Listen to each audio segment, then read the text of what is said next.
Ono merak ulune diurak, ora kuat padha mlayu mencak-mencak. Iki mono cerita merak kang diurak, ilengo yen dolan ing merak-urak. Cerita ini berjudul Merak Diurak yang ditulis oleh Lainatul Mursyah yang diterbitkan oleh Satria Indra Prasta Publishing, Banyumas, Jawa Tengah tahun 2022. Alkisah seorang gadis bernama Widyati. Widyati memiliki badan yang ramping, kulitnya putih bersih. Widyati adalah seorang putri kerajaan Doho, sebuah kerajaan di bumi Wali Tuban. Suatu hari gadis itu ditinggal ayahnya untuk bertugas negara mengumpulkan perahu-perahu di laut. Di tahun ketiga kepergian ayahnya, ibu Widyati jatuh sakit. Oh, badan ibu sakit. Ibu seperti tidak kuat.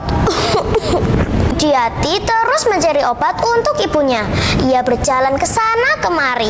Widyati nampak bingung. Ia tidak tahu lagi apa yang harus dilakukan. Widyati terus berdoa kepada Allah. Ya Allah, sembuhkanlah ibuku, pinta Widyati.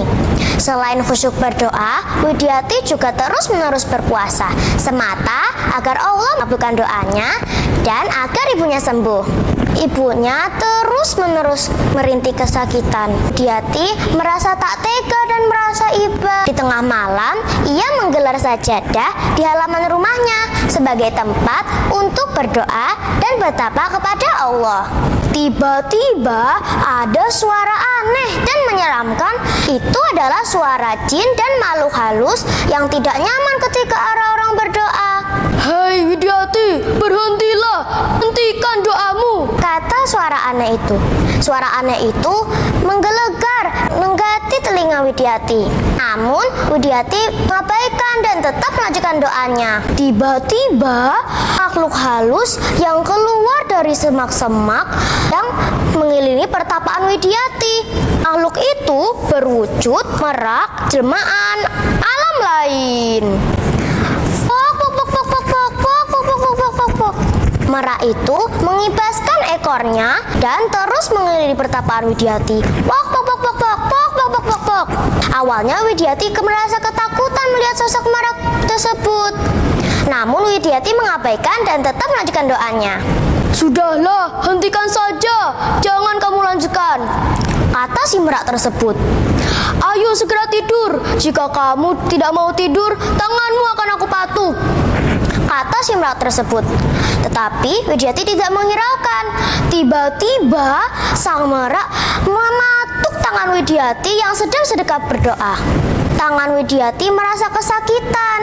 Dengan spontan ia membela diri hingga dia memegang leher si merak. Tolong lepaskan, aku sakit, kata si merak. Aku akan melepasmu jika kamu mau jujur. Katakanlah, siapa yang menyuruhmu? Maafkan aku diutus untuk mengganggu tapaanmu karena cincin dan syaitan tidak suka melihatnya. Maafkan aku, kata si merak. Widyati, si gadis baik hati, tidak sampai hati melukai merak tersebut.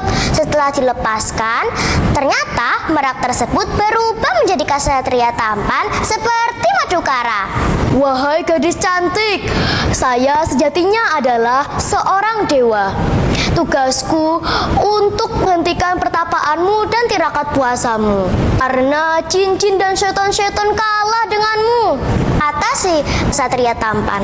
Ksatria, saya sejatinya berdoa dan bertapa hanya karena agar ibuku sembuh, kata Widyati.